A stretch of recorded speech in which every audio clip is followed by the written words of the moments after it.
Desde luego, siempre que viene un ponente conocido y reconocido, como es hoy el caso, pues la verdad es que la afluencia responde ampliamente. Muchas gracias, por tanto, a todos por venir. Muchas gracias a don Pedro Esbarz por aceptar la invitación al Instituto Juan de Mariana.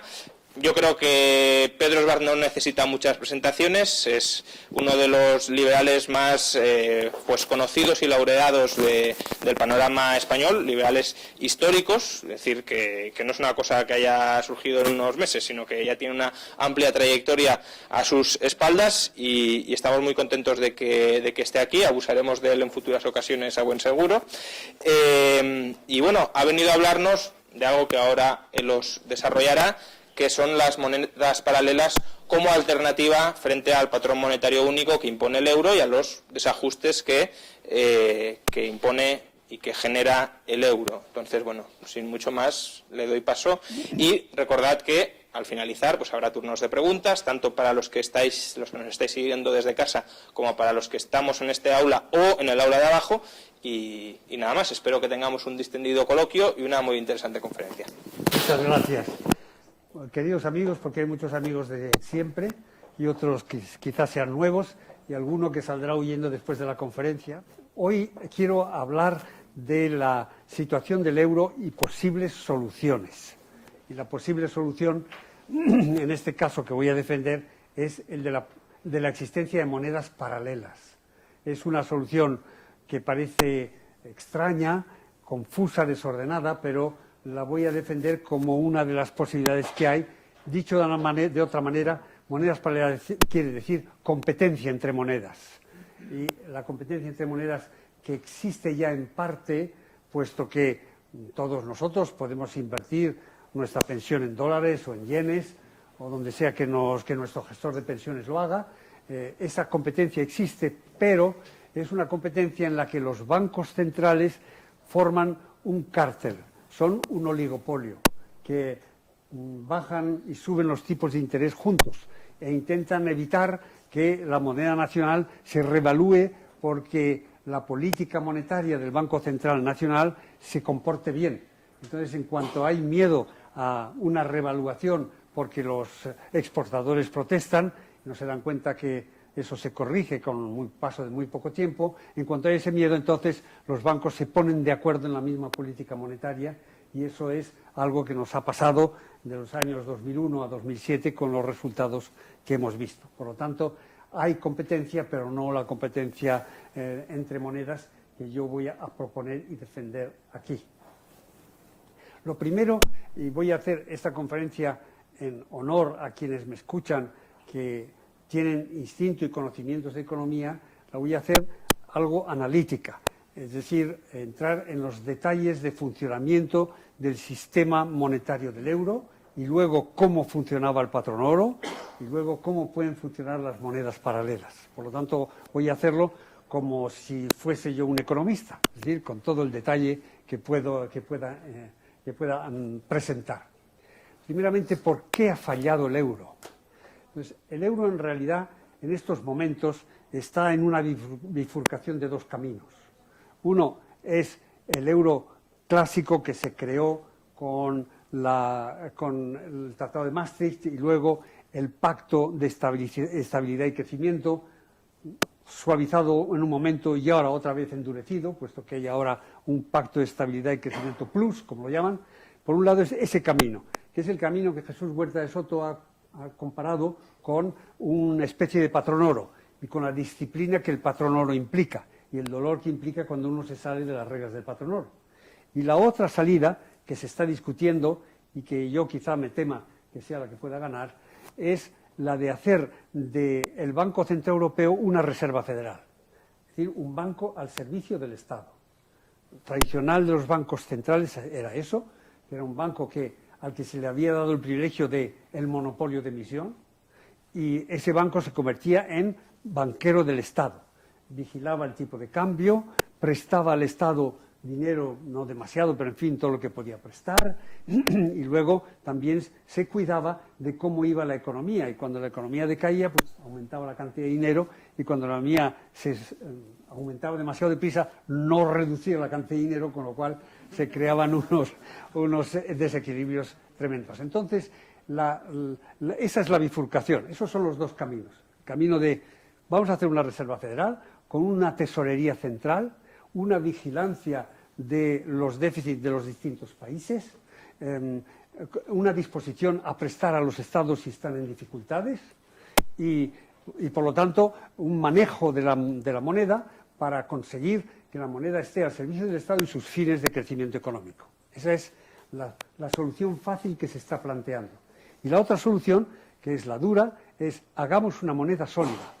Esa moneda que sea de un banco central independiente, que ese banco central independiente no esté al servicio de ningún Estado y que, por lo tanto, si los Estados crean un excesivo déficit, ellos lo pagarán. No se puede salvar a ningún Estado. Y esa es la solución antigua que ahora voy a examinar. Cuando se creó el Banco Central Europeo, la intención fue crear esto último que he descrito.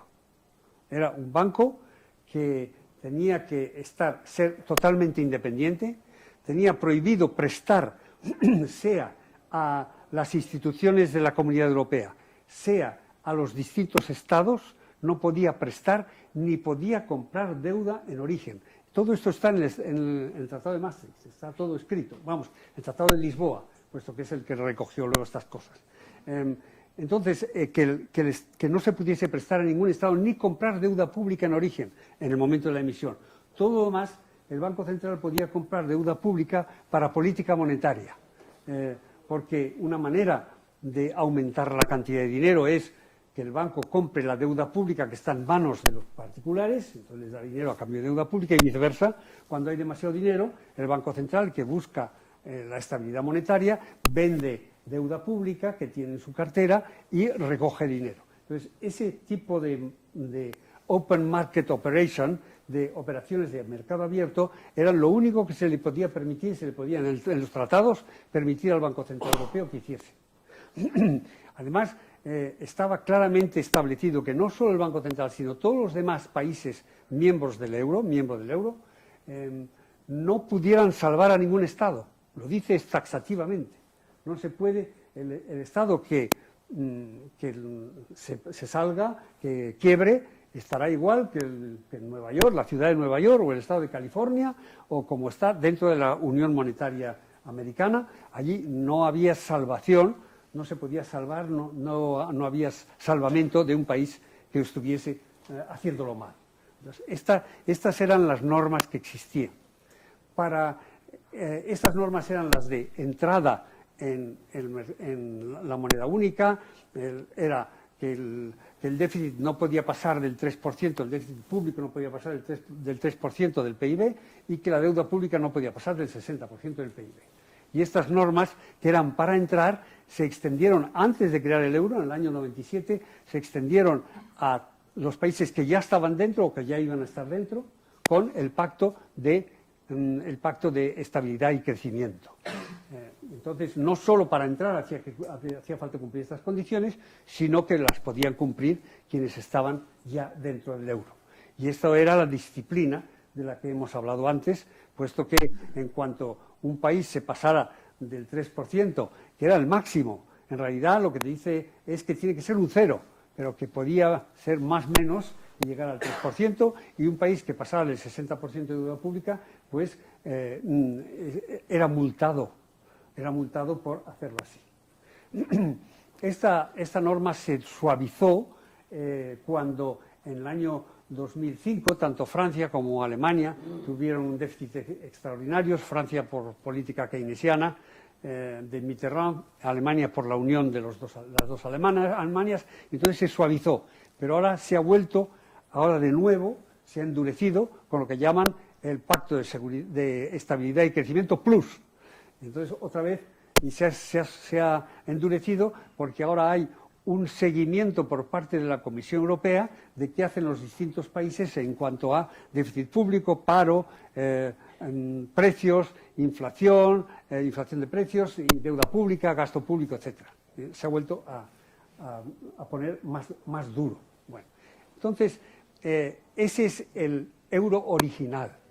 Y ese euro original, así, incluso si se obedece, no ha funcionado muy bien.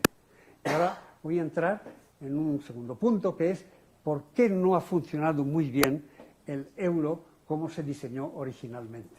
Porque si hubiese funcionado, no estaríamos en el nivel en que estamos, ni estaría la tentación de hacer del euro una moneda fácil y de hacer el Banco Central Europeo un banco no independiente, sino en liga con los Estados. ¿Por qué ha fallado el euro? Y estos son detalles técnicos, pero de gran importancia. Bueno, algunos no son técnicos, sino algunos son de que los países han abusado y han emitido más deuda pública de la que tenían que emitir, o tenían más.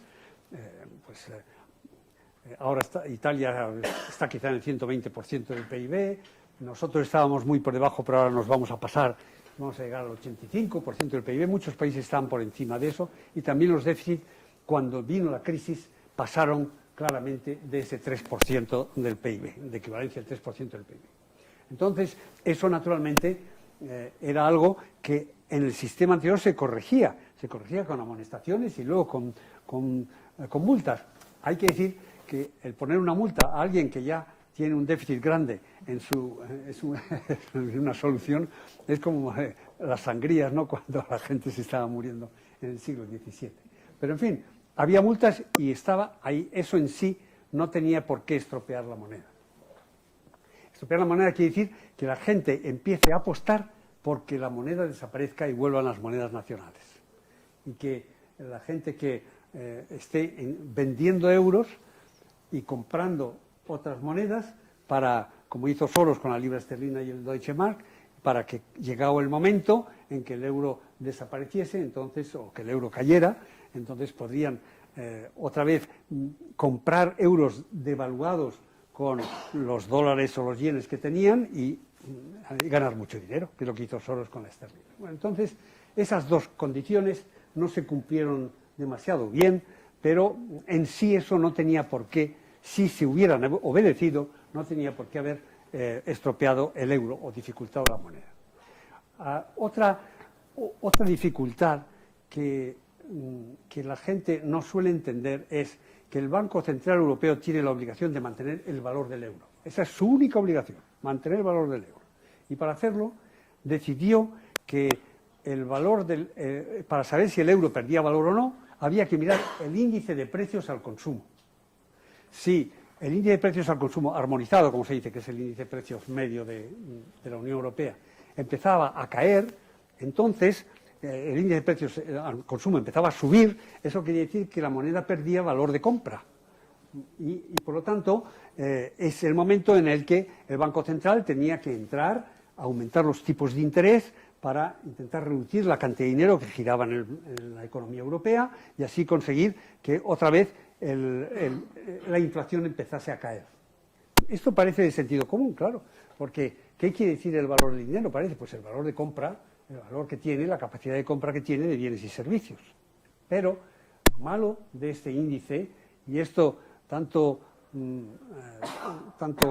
Paco Cabrillo como Juan Castañeda y como yo en el trabajo que hemos hecho juntos, y sobre todo Juan Castañeda sí lo ha subrayado, el índice de precios al consumo reacciona muy tarde a los aumentos de cantidad de dinero, porque mientras la gente tiene la confianza de que en que no va a haber inflación, porque el Banco Central Europeo está para eso y porque se ha prometido, es decir, hay la expectativa de no inflación, es curiosa la cantidad de dinero que se puede colocar sin que eso vaya luego al gasto. Es decir, es lo que llaman anclar lo que el Banco Central Europeo, con mucha cara, dice, si están ancladas las expectativas de inflación, entonces no hay peligro de que aumentemos la cantidad de dinero un poco algún tiempo. Eso es lo malo de este índice de precios al consumo, que tarda mucho porque la gente primero tiene expectativas de que no va a subir los precios. Luego, cuando empiezan a subir, entonces el látigo pega del otro lado. Entonces, aunque se reduzca la cantidad de dinero, la gente gasta y entonces empiezan a subir los precios. Por lo tanto, un error grave de los macroeconomistas y de los economistas de los bancos centrales, ahora también el Banco de la Reserva Federal, que quiere ir a vigilar la inflación, uno de los errores graves es emplear ese índice. Entonces, Nosotros proponemos, y ha propuesto muchos economistas, entre otros Selvin, por ejemplo, que espero que venga a Madrid pronto, que lo que hay que vigilar es lo tradicional, la cantidad de dinero, M3, la cantidad de dinero en la que se fijaba Milton Friedman en su día, y eso en una moneda fiduciaria como es la nuestra, hay que fijarse en si aumenta mucho la cantidad de dinero. Por lo tanto, otro de los defectos del euro, aparte de el defecto de que la gente no cumple las condiciones, que los países no cumplen las condiciones, es que el mecanismo de mantenimiento del valor del euro por parte del Banco Central Europeo es un mecanismo que funciona muy mal. En estos momentos en que se ha metido tantísimo dinero en la economía, sin embargo, la inflación no sube mucho, sí está subiendo en España por otras razones, pero no sube mucho y por lo tanto están los tipos de interés, y lo mismo pasa en Estados Unidos, los tipos de interés están pues, en el 0,5, en el 1,5, en fin, unos tipos de interés demasiado bajos, que dicen, lo necesita la economía para renacer, sí, pero eso al final se traducirá en precios. Y ese sistema de vigilar el valor, de mantener el valor de la moneda, no creo que sea el que valga. Entonces, habría que cambiar, los bancos tendrían que cambiar, esperemos que estos bancos de moneda fiduciaria algún día cambien, habría que cambiar a mirar otra vez la cantidad de dinero. Bueno, entonces, ese es otro gran defecto del euro como estaba. Y ahora voy a otro defecto más. Sí, este es el momento en que puedo decir tonterías porque no estoy en streaming, ¿no? Tengo que contar un chiste. Bueno, entonces, no, este otro defecto es importantísimo, porque sigue la cosa, ¿sí? Bueno, yo sigo. Bien, entonces, aquí estoy. El otro defecto es el de un sistema que se llama Target 2, que es un sistema de compensación de pagos en el euro. Es decir, que cuando si compro un coche en Italia, el pago, lo que hace es el italiano tiene un crédito frente a mí y yo tengo una deuda frente a él. Pues para pagarlo, yo voy a mi Banco Popular, BBVA, el que sea, y doy mi dinero. El banco entonces ese banco mío tiene un débito frente al Banco Central Europeo y el banco italiano tiene un crédito frente al Banco Central Europeo. Entonces, normalmente eso debería compensarse y, por lo tanto, este sistema de compensación dejaría todo en cero, es decir, yo habría pagado mi deuda y el italiano habría pagado la suya. Ahora, si miramos a la economía en su conjunto, es muy posible que haya una economía, como ha sido la española hasta hace poco, ahora ya no, que tiene un déficit en la balanza de pagos, la balanza básica, grandísimo.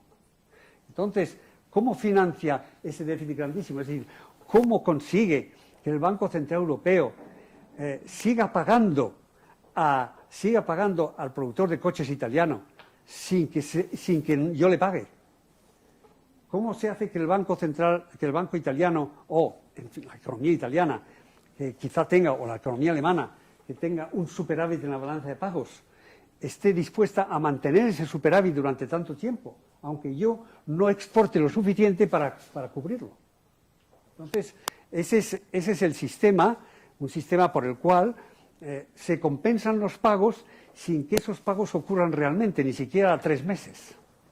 ¿Y cómo se compensan los pagos? ¿Quién le paga a Alemania ese superávit? ¿Y quién me financia a mí mi déficit? El Banco Central Europeo, a través de Target. Es decir, el Banco Central Europeo crea dinero para cubrir los déficits de balanza de pagos de los países y para saldar, por el tiempo que sea, los superávit de balanza de pagos de los países acreedores. Esto es técnicamente un poco complejo, pero se ve bien claramente, ¿no? Que si yo tengo un sistema automático de compensación sin que yo necesite pagar, porque me financia pro tempore, me financia el Banco Central Europeo, entonces, ¿qué límite hay? ¿Cómo pudimos nosotros tener un déficit en la balanza de pagos o la balanza básica equivalente al 11% del PIB? Déficit monstruoso, era el más grande del mundo, creo que segundo después de Estados Unidos, segundo después de Estados Unidos. ¿Cómo se puede conseguir eso? Estados Unidos lo hacen porque ellos son los banqueros Y ellos emiten dólares y la gente acepta dólares a cambio de mandarles mercancías. Dicho de otra forma, los chinos compran deuda pública americana y les mandan camisas, les mandan ordenadores y les mandan tal. Qué bien, ¿no? Porque estoy pagando con unos papelitos verdes, estoy pagando mercancías. Bueno, pues eso estaba pasando dentro de la Unión Europea, que es que España, al tener un déficit del 11% del PIB, estaba pagando con papelitos del Banco Central Europeo a Alemania, y como el dinero del Banco Central Europeo es dinero de curso legal, los alemanes decían, uy, qué bien, pues me están a mí pagando estos euros, y yo, en cambio, pues como español, pues estoy comprando a crédito hasta el 10%. Esto es un detalle técnico, pero ahora cuando hable del patrón oro, haré ver que en el patrón oro esto no funcionaba así. El patrón oro tenía ahí un freno. Por eso el euro no es un patrón oro perfecto, ni mucho menos. Bueno, hay la posibilidad de tener deuda pública y todo eso, pero el centro está en el sistema de pagos. Y ahora vamos a ver cómo funcionaba el patrón oro. Un poco técnico esto, pero si no se entiende, no se ve cómo pasaron las cosas. ¿Cómo funciona el patrón oro? Bueno, como se ve, esta conferencia, me han dicho que tengo 2 horas, por lo tanto, voy para largo, porque en vez de hacer las cosas deprisa, en vez de hacer las cosas deprisa, pues las voy a hacer con detalle y despacio, puesto que el público veo que me sigue. El patrón oro clásico es un patrón curiosamente intervencionista, porque consiste en fijar el valor de la moneda nacional, fijarla para siempre, el tipo de cambio con el oro. Era típico, un soberano de oro era equivalente a una libra esterlina de papel. Entonces, yo podía ir a una ventanilla del Banco de Inglaterra con una libra de papel, una esterlina de papel, y a cambio de eso me daban a mí un soberano, y viceversa. Si yo tenía un soberano y consideraba que la libra de papel podía comprar más porque los precios en Inglaterra estaban bajos, porque no había mucha circulación de moneda, entonces yo iba con mi soberano y compraba papel, y con ese papel pagaba mis compras dentro de Inglaterra. Entonces, este tipo de cambio es fijo y, por lo tanto, es algo intervencionista. Es decir, es un precio fijado por el gobierno.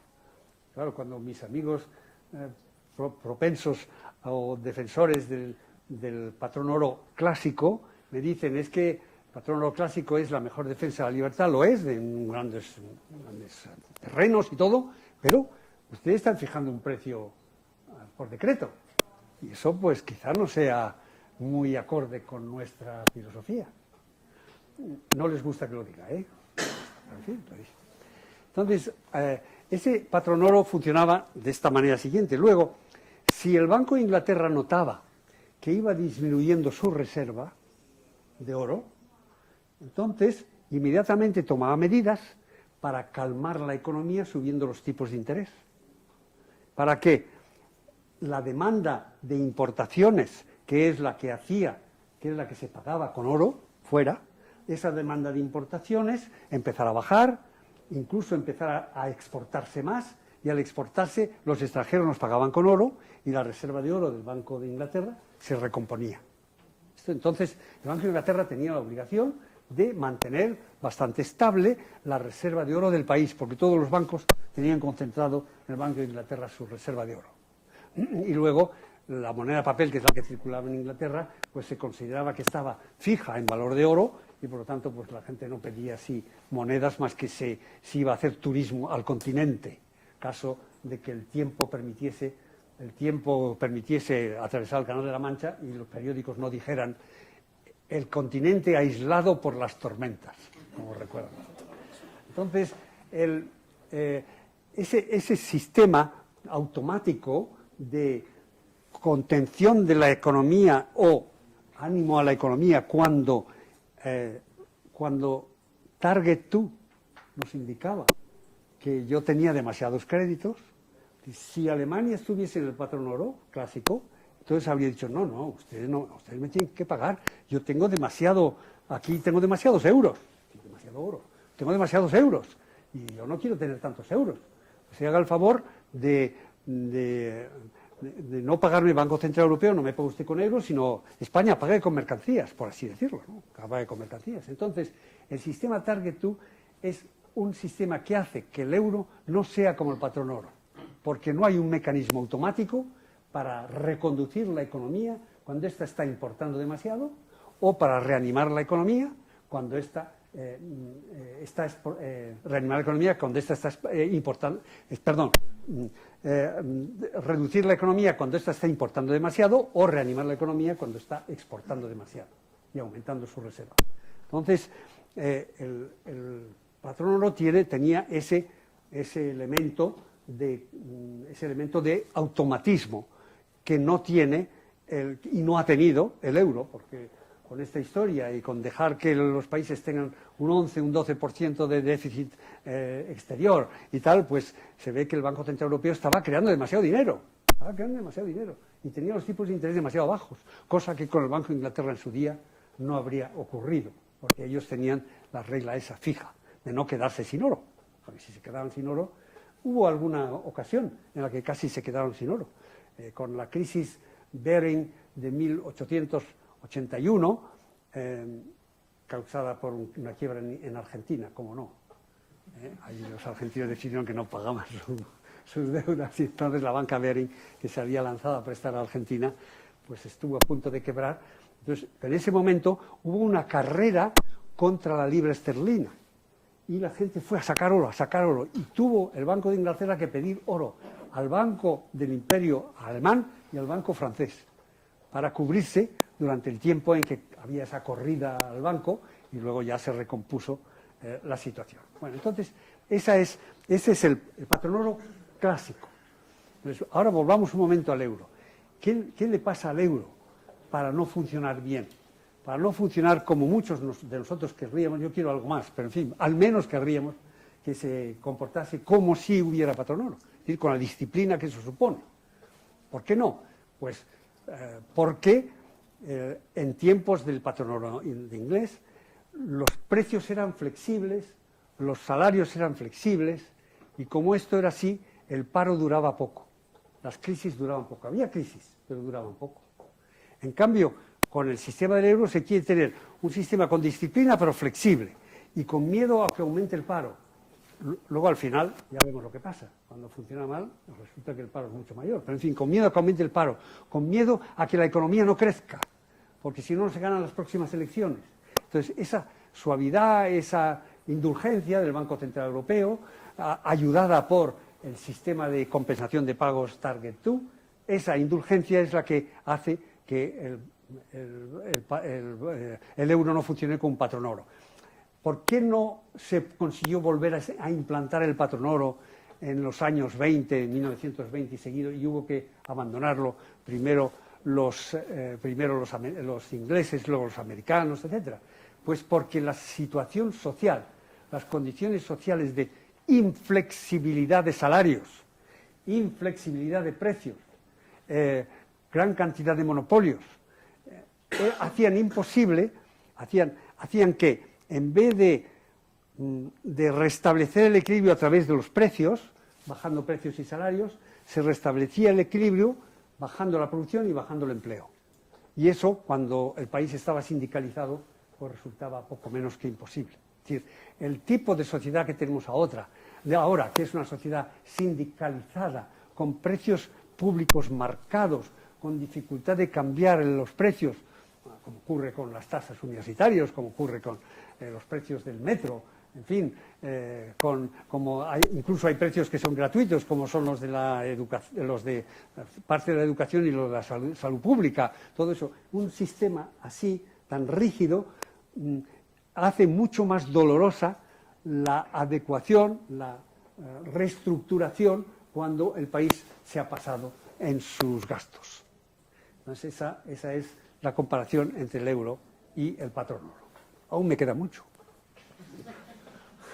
porque me he metido en explicar las cosas con detalle, pero a este público lo respeto, hay que tener cuidado, porque luego vienen las preguntas que suelen ser terribles, por lo menos en caso de alguno que veo por ahí. Bien, entonces, ¿qué hay otro tipo de patrón oro? Hay otro tipo de patrón oro. Curiosamente, el que lo propuso fue Milton Friedman, en un artículo muy notable en que habla del patrón oro pseudo y el verdadero. El pseudo es este que acabo de describir porque había un precio fijo. Se puede defender desde el punto de vista analítico el que si hay un solo precio fijo en la economía, todos los demás precios se ajustan a este.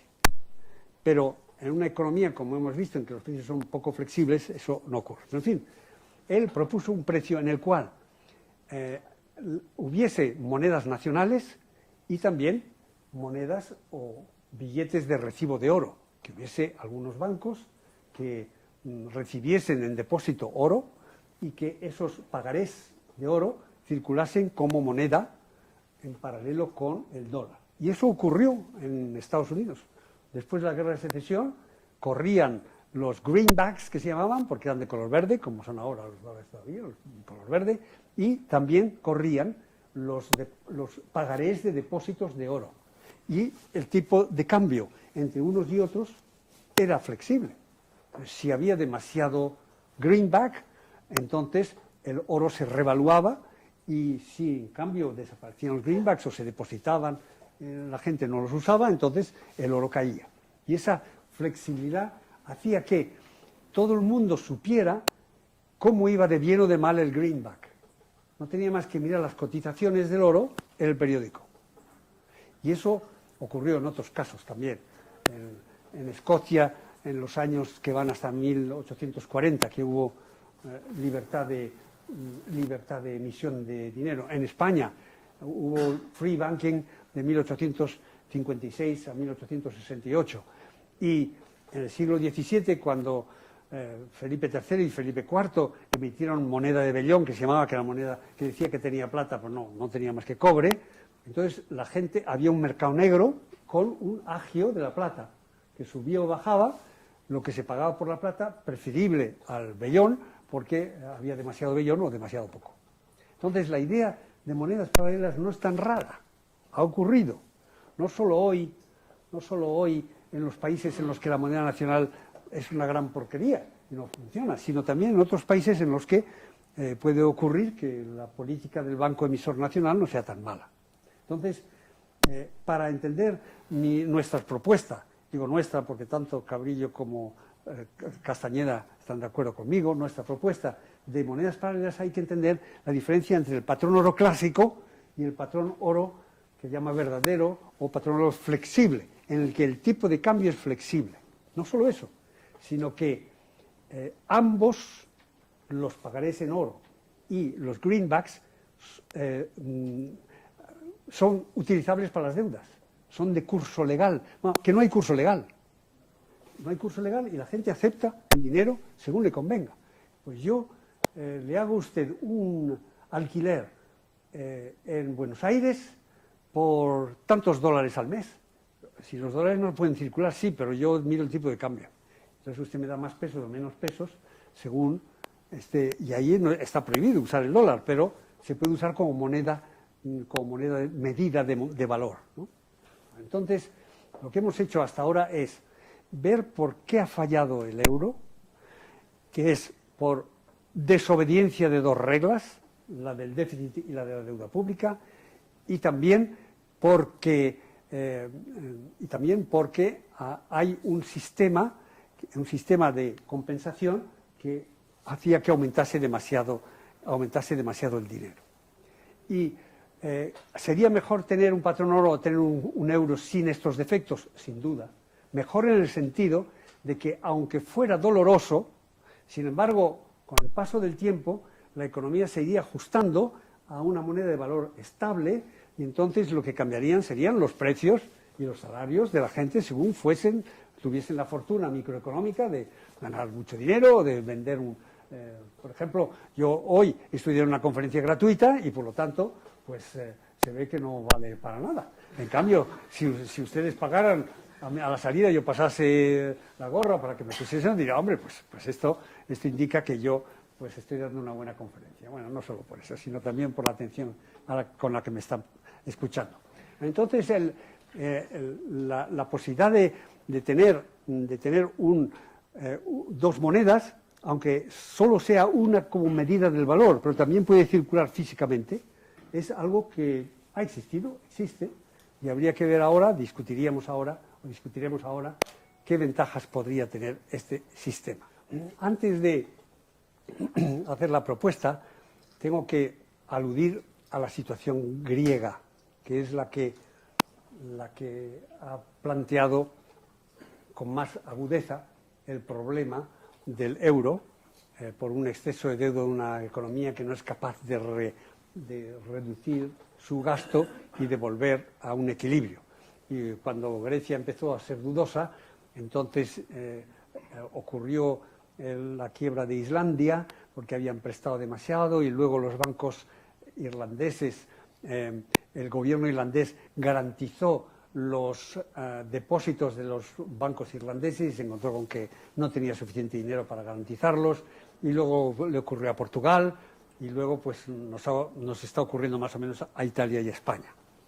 Entonces el problema de Grecia es el que he planteado, pero de forma mucho más radical, ese de que los precios están fijos, los salarios no pueden bajarse, la gente no produce, nadie paga impuestos, la deuda sigue aumentando, la gente, el Estado regala dinero en todos sitios y paga con deuda, o lo financia con la deuda. Eso es como lo que hizo fracasar el patrón oro, pero ya a la enésima potencia, ¿no? Entonces, claro, Grecia, a menos que siga el camino de los países bálticos, y está por ese camino, porque al final la reducción que ha sufrido en su PIB se está acercando al 30%, que es lo mismo que hicieron en un año los países bálticos, pero eso salieron adelante, y Grecia se resiste y no quiere cambiar su sociedad. Hay una resistencia grandísima al cambio de sociedad.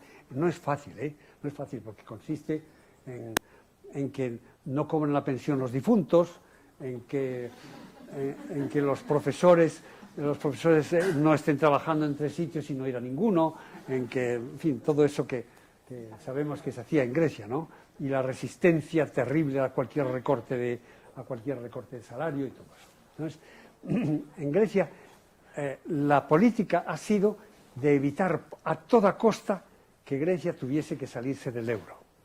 A toda costa. Y a toda costa quiere decir 540.000 millones de euros, que es una suma de cierta cuantía, ¿no?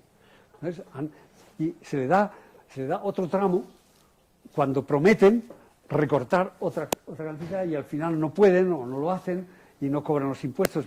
Hay un impuesto, me contaba un griego el otro día, hay un impuesto sobre las piscinas. Y en Grecia no salieron más que 32. Claro, es muy difícil financiar el Estado de esta manera. Entonces se les ha dado cada vez más dinero para que no se queden sin pagar los salarios de los funcionarios, ni de los profesores, ni de los médicos. Llega un momento en que, como no se puede emitir deuda en el extranjero porque la gente no se la compra, entonces no hay ingresos, de impuestos no los hay, y no hay ingresos para pagar los salarios de servicios públicos importantes. Se podrían privatizar, pero eso lleva tiempo y no se puede hacer así deprisa. Entonces, hay más. Si Grecia se sale del euro, se sale de target y no puede financiar su déficit exterior. Entonces, al final, los griegos tendrían que buscar la comida, porque no producen más de la comida, en los basureros, porque no podían comprar nada en el extranjero. Tal era la situación que al final Europa, no al final, sino continuamente, está dándoles más dinero a cambio de que a lo mejor hagan una reestructuración, como la estamos haciendo más o menos bien en España, pero mucho más que ellos, ¿no? Entonces, está claro que cuando uno quiere mantenerse un euro con las reglas más o menos buenas que hay, pero con el mundo diciendo que no quiere prestar a los países que van mal, entonces las medidas que hay que tomar de recorte, reestructuración son durísimas. Y eso es lo que nos está pasando en España. Podríamos discutir luego si hay que hacerlo subiendo los impuestos, que creo que no, o recortando el gasto, pero esa es otra historia. Entonces nos encontramos con que Grecia no se le podía dejar salir, porque si salía Grecia, entonces todo el mundo dudaba de Irlanda, y quizá menos, pero sí de Portugal, sin duda, y de España inmediatamente. Entonces nosotros no podríamos emitir en el extranjero, emitir deuda, si no es con la prima, esa de la que se habla, que es tan gorda, esa prima de riesgo muy alta, y entonces al final nos encontraríamos con que no hay dinero para pagar. Es que es así. Si hay suspensión de pagos o quiebra del Estado, pues los efectos sociales pueden ser gravísimos. Es un milagro que en España los efectos sociales del paro hayan sido tan suaves como han sido hasta el momento. Una paciencia en el pueblo español que me gustará mucho que se me explique. Así es, gracias a Dios, se está pudiendo seguir adelante. Bueno, entonces, ahora viene lo que quiero decir de la propuesta que hacemos para Grecia y que podríamos hacer para otros países. John Major propuso que en vez de haber una moneda única, hubiese una moneda de elección, una moneda electiva, y que pudiese haber dos monedas en Europa, y que poco a poco la gente se fuese acostumbrando a usar el euro, y si la moneda nacional era de mala calidad, pues quedaría como calderilla y la gente haría sus contratos en euros, pero sin necesidad de imponerlo de esta manera que se ha hecho. Como digamos, yo criticaba al patrón oro porque el Estado fijaba el precio del oro en moneda nacional, pero esto ha sido la burocracia enloquecida. Ha sido un plan ingenieril de decir cuándo se cambiaban las monedas, cuándo se imprimían, cuándo corrían, una cosa que lo hemos vivido. Y eso es típico, no de economistas, sino de malos ingenieros, que es creer que la sociedad es como una máquina, ¿no? Y entonces propuso que hubiese una moneda que fuese un cesto de monedas europeas, es decir, el valor medio según el PIB de cada país sería la cantidad de moneda que había en ese cesto, la unidad sería, no sería el euro entonces, sino que era el ECU fuerte lo llamaba, y que ese cesto, la moneda que entrase en ese cesto, cuando se devaluara, no devaluara la cesta, sino que la cesta quedara con los valores iniciales de las monedas. Es decir, si una moneda se devaluaba, el ECU fuerte se mantenía con su valor, y eso lo hacía más atractivo para los contratos. Eso, naturalmente, Delors lo rechazó, porque Delors lo buscaba del euro no hacer una moneda buena, sino una bandera de la Unión Europea, de la unidad europea. Entonces, estaba contaminado de política el euro. Servía, si el euro desaparece o si el euro se rompe Europa. No veo por qué tampoco. Tampoco se puede romper. En fin, eso. Y el euro es el símbolo de nuestra unidad. Por eso hemos puesto puentes en los billetes, para que se vea que nos une unos pueblos con otros. Pues si el objetivo era unificarnos, pues vaya un pastel que han hecho. Con los italianos llamando nazis y los griegos llamando nazis a los alemanes, la pobre Mrs. Merkel, que sufrió bajo el comunismo y que intenta llevar su país con cierta seriedad, la Unión Europea con cierta seriedad, siendo insultada todos los días. En fin, vaya unidad que estamos haciendo con esta moneda. Bueno, entonces la propuesta sería la siguiente, que el Banco de Grecia, que el Banco de Grecia pudiese empezar a emitir nuevos dracmas, devaluados respecto del valor del dracma anterior. Una devaluación que muchos han calculado como del 50%, 55%, bueno, claro, así está la cosa. Nosotros en el día de Solchaga llegamos a devaluar un 26, me parece que fue, ¿no? Cuando lo hizo Solchaga, en 3 tramos, pero lo hizo. Entonces, que se devaluara un 50%, pero que esa moneda corriera al mismo tiempo que el euro.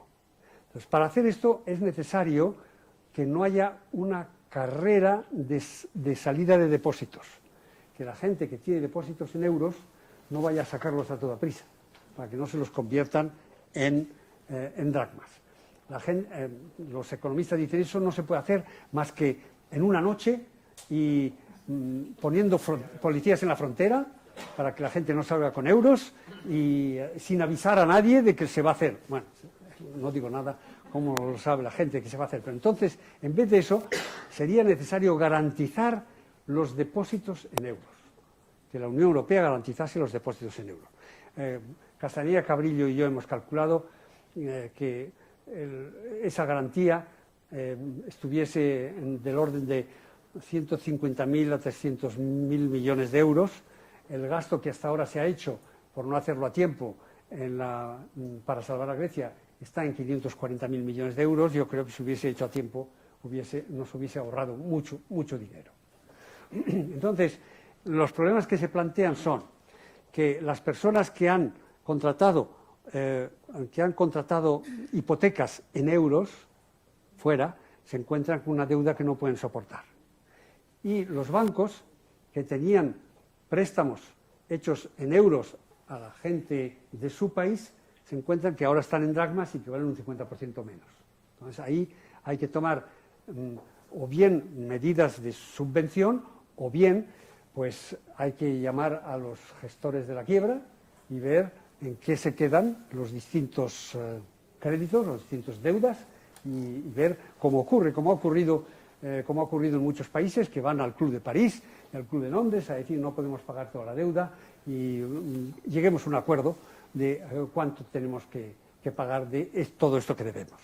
Bueno, estos son detalles que ya serían detalles técnicos que habría que discutir y no serían ni mucho menos fáciles, pero la idea es que es posible tener dos monedas en paralelo y que el hecho de que el euro se llevara sólidamente haría que el dracma también se llevara sólidamente. ¿Por qué? Porque si la dracma empieza a desaparecer, a devaluarse, entonces la gente se pasa todo al euro. Y el beneficio del Banco de Grecia y del Estado está en que mucha gente gaste o use dracma. ¿Por qué razón? Porque al emitir billetes, o si es moneda electrónica más, el coste del billete es mucho menor que su poder de compra. Hoy he ido a un cajero y he sacado un poco de dinero. Y aquí tengo un billete de 50 euros que ¿qué costaría producirlo? ¿Medio céntimo? Y sin embargo vale 50. Es decir, la diferencia entre el valor facial y el poder de compra y el coste de hacer el dinero es lo que se llama el señoreaje y es el beneficio del Banco Central. Este señoreaje desaparece a medida que, porque hay inflación, los 50 euros compran menos y menos y menos y menos. Y entonces, en esa medida la gente deja de usar esos euros y deja de usar los dracmas y se pone a usar euros. Ese señoreaje es un ingreso muy importante de los bancos y el señoreaje desaparece si la moneda pierde valor por la inflación. Entonces, el deseo de no perder todo el señoreaje por la circulación de los dracmas es lo que hace que el Banco Central griego tenga una política monetaria sensata y restrictiva. Bueno, hemos lanzado esta idea, no creo que nadie nos escuche, pero yo recuerdo que Mises, Hayek y Robbins escribieron un libro en 1932 diciendo que la planificación era imposible, ¿no? ¿Cuándo nos dimos cuenta de que la planificación era imposible? En 1989, cuando cayó el muro de Berlín. Hay que tener paciencia. Aquí está la juventud para seguir con nuestras propuestas, ¿no? Al final, pues se verá lo que ha pasado en Estados Unidos. Es claro, hay un pequeño grupo de personas sensatas a los que los periódicos insultan diciendo que son el Tea Party, que son unos locos y tal, que dicen que Estados Unidos no puede cargar con una deuda equivalente al 100% del PIB y que hay que recortar gastos. Si aumentan impuestos, la actividad desaparece. Voy a acabar con esto de aludir a los impuestos y al recorte de gastos con una frase de Arthur Laffer, el de la curva de Laffer, que le oí el otro día en la Fundación del Pino, y dijo: miren, esto de los impuestos y su efecto económico lo explico de la manera siguiente. Para que la gente beba menos, colocamos un impuesto sobre el alcohol. Para que la gente fume menos, encarecemos el tabaco con un impuesto. Para que la gente trabaje menos, ponemos un impuesto sobre la renta. Entonces, la idea del Tea Party es exactamente eso, se recorte el gasto, pero no aumente los impuestos. Bueno, pues resumo lo que he dicho con tanto detalle y que espero que haya quedado claro y no haya aburrido demasiado. El euro tenía defectos de nacimiento, no son los que se dicen, que es demasiado inflexible, que la moneda tiene que usarse para reactivar las economías. Todo eso no era la idea del euro inicial, era la idea de un euro emitido por un banco independiente que fuese de un valor constante, un valor que se mantuviera, mirando al IPC, pero que se mantuviera, y que los países, los distintos precios se ajustaran a lo que era eso, y si usted exportaba con unos precios mucho más altos en euros, pues no iba a poder exportar. Bien. Entonces, eso es lo primero. Tenía defectos suyos, que es esto del IPC y también el target, que financiaba déficit de balanza de pagos excesivos.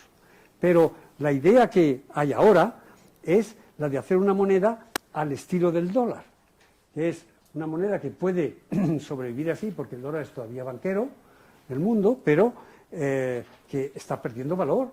Está perdiendo valor y además habrá que ver cómo lidian esa deuda que tienen ahí. Y qué va. Si un día los chinos dicen, ¿cuántos papelitos del Tesoro americano tenemos? No serán demasiados. Y empiezan a venderlos, lo que puede ocurrir con el precio del dólar y tal.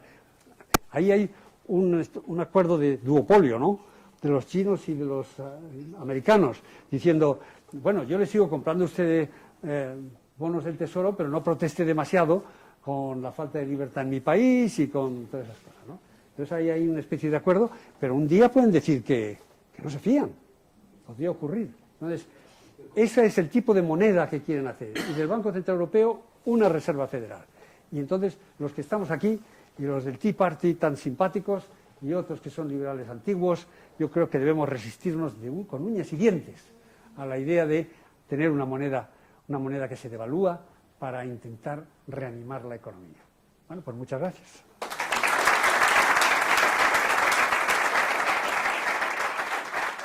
Nos han enviado una serie de preguntas que voy a formular antes de que desde la sala pues ya empecemos con el coloquio más distendido. Ese Membrive pregunta: ¿El dinero con valor fijo en patrón metálico es sostenible en el largo plazo?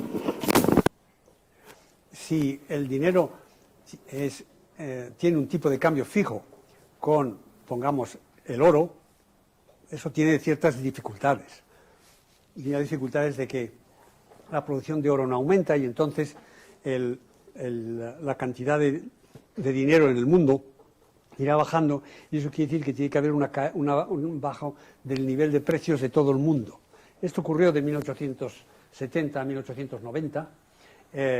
La gente habló de crisis y dificultades, pero esa sería la principal dificultad. La segunda dificultad es que el oro cambia de valor y quizá podría pensarse en hacer una cesta de metales o una cesta que fuese oro y plata juntos, que es lo que propuso Alfred Marshall. Habría que ver cómo, una vez que se decidiese que el oro fuera moneda, otra vez, moneda de medida de valor y moneda de cambio, entonces habría que ver cómo se hace para que el sistema no fluctúe demasiado. Yo más bien preferiría que la moneda oro y las monedas nacionales corriesen a voluntad de los demandantes. Precisamente, Cognar pregunta: ¿y por qué no introducir competencia monetaria y olvidar el curso forzoso? Totalmente de acuerdo, y lo he dicho, lo dice Milton Friedman en ese artículo sobre pseudo patrón oro y patrón oro verdadero.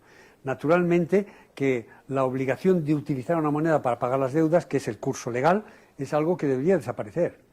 Deberíamos poder, ya podemos pagar o hacer los contratos en cualquier moneda, pero eso se dificulta si hay un curso legal obligatorio. Tendría que ser tipos de cambio variables entre las monedas, suministro de monedas sólidas por depositarios de oro que diesen pagarés y esos pagarés se aceptaran para medio de pago, y competencia entre monedas, no con un oligopolio como el que hay ahora entre bancos centrales, sino con suministradores de moneda privados también.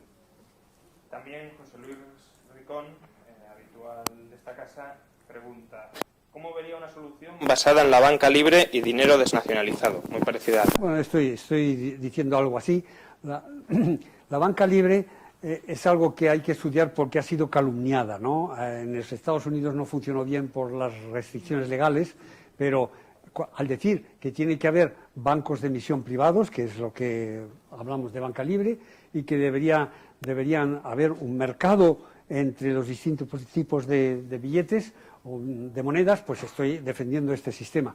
Habrá que acostumbrar al público y quizá en un primer momento tenga que ser que haya algún país que dé una moneda sólida, pero ya hemos visto que Suiza, en cuanto se ha ido revaluando el franco suizo porque la gente tomaba refugio allí, ha empezado a crear billetes, a crear francos suizos para que no suba el tipo de cambio suizo, con que no nos podemos fiar de los estados, digo yo, ¿no?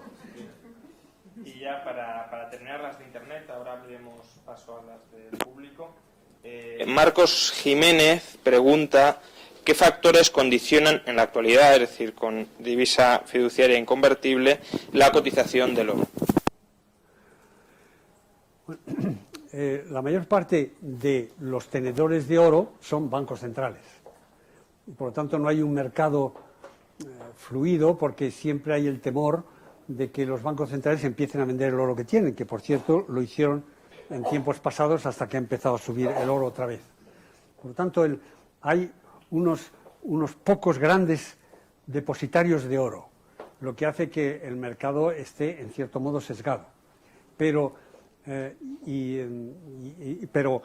lo que ha ocurrido con el euro y otras monedas se está reflejando en el precio del oro, que ha subido muchísimo, que es muy volátil por razón de que es poco el oro que hay en el mercado.